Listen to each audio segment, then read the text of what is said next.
Hello friends, welcome to kitchen art. Friends, દરરોજ એકને એક વસ્તુ ખાઈને કંટાળી ગયા છો? તો આજે હું તમારા માટે એકદમ નવી રેસીપી લઈને આવી છું. જોતાં જ ખાવાનું મન થઈ જાય તેવો આજે આપણે ઇન્સ્ટન્ટ નાસ્તો બનાવતા શીખીશું. એ પણ ખૂબ જ ઓછા સમયમાં અને ઘરમાં રહેલા ઇન્ગ્રેડિયન્ટ્સમાંથી જ. રેસીપી સારી લાગે તો લાઈક અને શેર કરજો. અને જો તમે મારી ચેનલ ઉપર નવા હોય અને મારી ચેનલને હજુ સબસ્ક્રાઈબ ન કરેલ હોય તો સબસ્ક્રાઈબ કરી બાજુનું બેલ બટન દબાવવાનું ભૂલશો નહીં, જેથી કરીને તમને મારા નવા વિડીયોનું નોટિફિકેશન મળતું રહે. તો સૌપ્રથમ આપણે બેટર બનાવીશું. તેના માટે આપણે 1 વાટકી સૂજી લેશું. તે જ મેઝરમેન્ટથી 1 વાટકી ચણાનો લોટ અને તે જ વાટકીના મેઝરમેન્ટથી અહીંયા આપણે ચોખાનો લોટ લેશું. આ નાસ્તો બનાવવા માટે ત્રણેય લોટનો માપ સરખો રાખવાનો છે. હવે તેમાં આપણે સ્વાદ અનુસાર થોડુંક મીઠું નાખી દઈશું અને વ્હિસ્કરની મદદથી તેને આ રીતે મિક્સ કરતા જઈશું અને થોડુંક પાણી નાખતા જઈશું અને બેટર રેડી કરીશું. ફ્રેન્ડ્સ, આપણે એક ધારું પાણી નહીં નાખશું. અહીંયા આપણે થોડુંક પાણી નાખશું એટલે આપણે ખ્યાલ આવે કે આપણે બેટરને કેટલું ઘટ્ટ રાખવાનું છે અને આ રીતે તેને ફેટી લેશું. તો અહીંયા આપણું બેટર છે એ હજુ ઘટ્ટ લાગે છે, તો તેમાં આપણે હજુ થોડુંક પાણી નાખીશું. તો આ બેટરને ના તો બહુ પાતળું ના તો જાડું એવું આપણે બેટર બનાવવાનું છે. તો હવે તેની થિકનેસ પણ તમને બતાડી દઉં છું. બસ અહીંયા આપણું બેટર બનીને રેડી છે. હવે તેને થોડીક વાર માટે આપણે ઢાંકી દઈશું અને રેસ્ટ આપીશું, જેથી કરીને સૂજી છે એ સરસ ફૂલી જાય. હવે આપણે સ્ટફિંગ બનાવીશું. આ નાસ્તા માટેનું સ્ટફિંગ બનાવવા માટે ફક્ત આપણે એક બટેટું લેશું અને તેની છાલ ઉતારીને તેને આ રીતે આપણે ગાજર અને દૂધીની ખમરીથી ખમરી લેશું. તો આપણે તેને આ રીતે ખમરી લેશું. તો ખમરીની મદદથી આ રીતે તેની લાંબી સ્લાઇસમાં તેને છીણીને રેડી કરશું.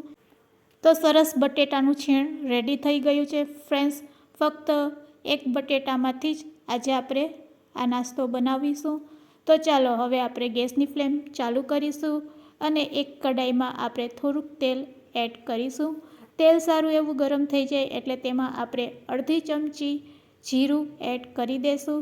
જીરું સહેજ કકડી જાય એટલે તેમાં આપણે હિંગ એડ કરી દઈશું. સાથે આપણે સૂકેલ લાલ મરચાં એડ કરશું કટ કરીને. આદુની પેસ્ટ એડ કરશું 1 ચમચી અને 1 ચમચી લીલા મરચાં એડ કરી દઈશું સમારેલા.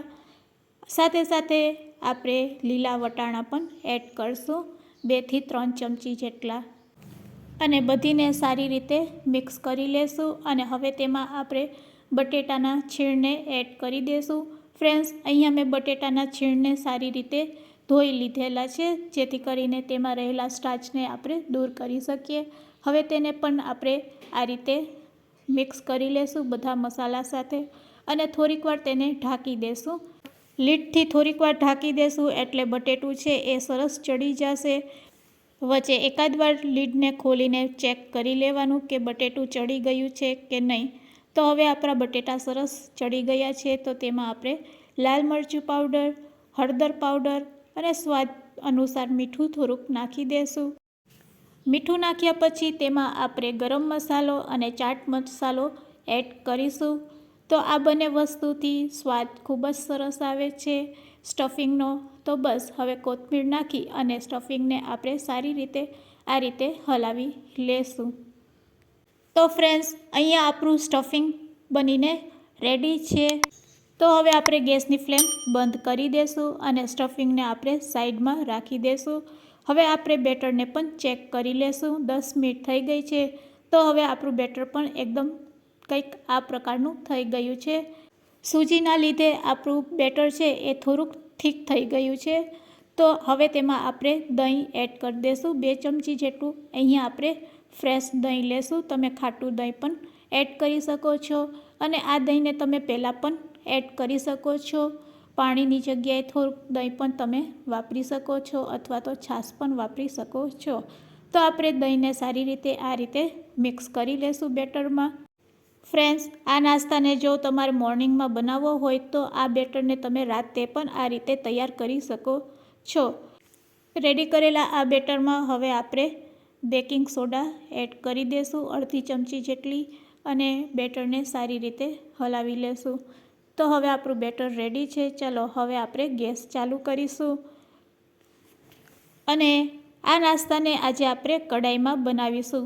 આ નાસ્તાને તમે તવા ઉપર પણ બનાવી શકો છો, પણ ફ્રેન્ડ્સ આજે આપણે કડાઈનો ઉપયોગ કરીશું અને તેમાં આ નાસ્તો બનાવીશું.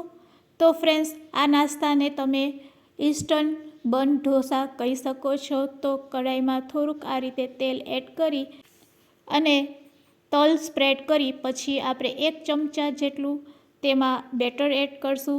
1 ચમચાથી થોડુંક વધારે બેટર એડ કરી આ રીતે તેના ઉપર આપણે સ્ટફિંગને સ્પ્રેડ કરી દઈશું.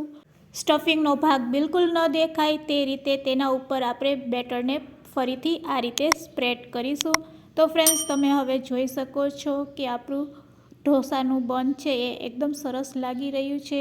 ઉપરથી વધારે તેને સારું દેખાડવા માટે ચીલી ફ્લેક્સ અને કોથમીરને સ્પ્રેડ કરીશું અને હવે તેને લીડથી ઢાંકી દેશું.